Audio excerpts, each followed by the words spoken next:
जय श्री कृष्ण। आज एक कहानी सुनाती हूँ मैं आपको। राजा अकबर रहते हैं और बीरबल दोनों जने खड़े रहते हैं बाहर। उधर से एक भिखारी भीख मांग रहा होता है। तो वो ब्राह्मण रहता है जाति से।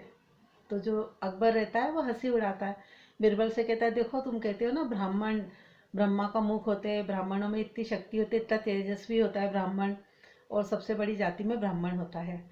तो अकबर हंसी उड़ाता है। बीरबल उस समय अकबर को कोई जवाब नहीं देता है।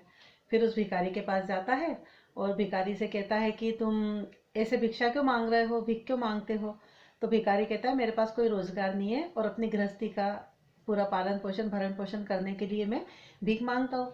तो बीरबल उससे पूछता है कि आप दिन भर में कितना रुपया अर्जित कर लेते हो। तो भिखारी कहता है कि मैं 5 से 6 अशर्फी अर्जित कर लेता हूँ, उससे मेरा गृहस्थ का इतना खर्चा निकल जाता है कि मेरा पेट भर जाता है। तो वो कहता है, ठीक है, मैं तुमको आज से 10 अशर्फी दूंगा, लेकिन तुम्हें जो मैं कहूँगा वो काम करना पड़ेगा। ब्राह्मण कहता है, हाँ बताइए क्या काम करना होगा। तो बीरबल कहता है कि रोज सुबह तुम्हें ब्रह्म मुहूर्त में उठना होगा और गायत्री मंत्र की एक माला का जाप रोज तुम्हें करना होगा, मैं तुम्हें 10 अशर्फी दूंगा। ब्राह्मण खुश हो जाता है। वो कहता है, ये तो मेरा नित्य कर्म हैगा, इसको तो मुझे करना ही चाहिए, और अगर ये मुझे करके पैसे मिलते तो इससे बड़ा मेरा सौभाग्य क्या होगा। ये मैं बहुत खुशी से और उससे करूँगा, श्रद्धा के साथ में। वो जो ब्राह्मण रहता है वो डेली ऐसे ही करने लगता है, एक माला फेरता है, ब्रह्म मुहूर्त में उठता है, स्नान करता है और डेली एक माला फेरता है, 10 अशर्फी ले लेता है। अब बीरबल क्या करता है, बीरबल उसको और लालच देता है, कहता है आज से तुम 2 माला फेरा करो, मैं तुम्हारी अशर्फी और बढ़ा दूंगा। वो कहता है ठीक है। ऐसे करते करते करते 6 महीने निकल जाते हैं। 6 महीने बाद देखता है कि वो ब्राह्मण का जो चेहरा रहता है वो बहुत तेजस्वी हो जाता है और बहुत अच्छा दिखने लगता है, वो रूप रंग में सब में उसके अंदर बहुत तेज आ जाता है। तो बीरबल है ना उसको लालच देता जाता है और उसकी जाप बढ़वाता जाता है। फिर उससे कहता है, अब तुम पेड़ के नीचे बैठ के जाप किया करो और दिन भर तुम पेड़ के नीचे बैठे रहा करो, जाप करते रहा करो, मैं तुम्हें और दूंगा। ऐसे करते करते करते करते उसको लालच भी आ जाता है ब्राह्मण को कि मुझे इतनी अशर्फी मिलेगी, तो दिन भर बड़े तनमन से बैठा रहता है और गायत्री मंत्र का जाप करता रहता है। उसके चेहरे पे वाकई में बहुत तेजस्वी चेहरा उसका हो जाता है, बहुत अच्छा तेजवान दिखने लगता है वो।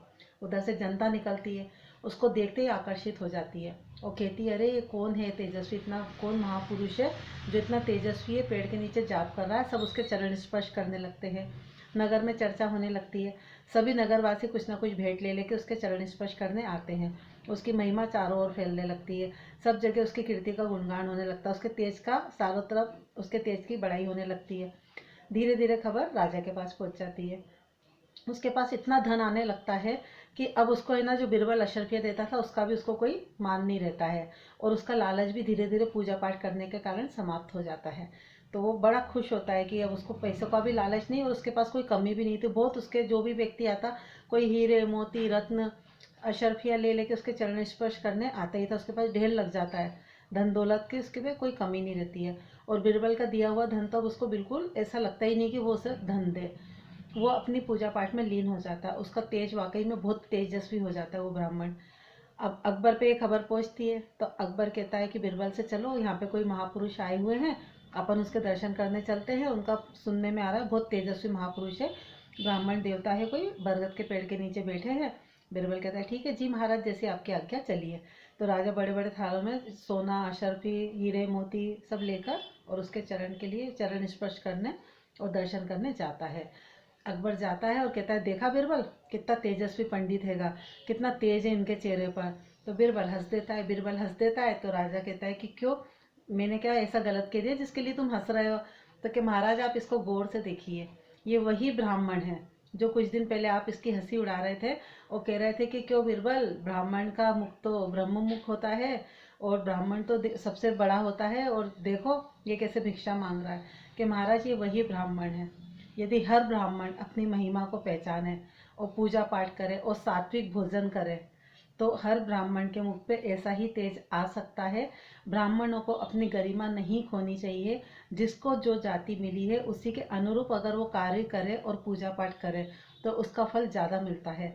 वो ब्राह्मण था जाति से, इसलिए उसको गायत्री मंत्र का प्रभाव बहुत ज़्यादा मिला है। जय श्री कृष्ण।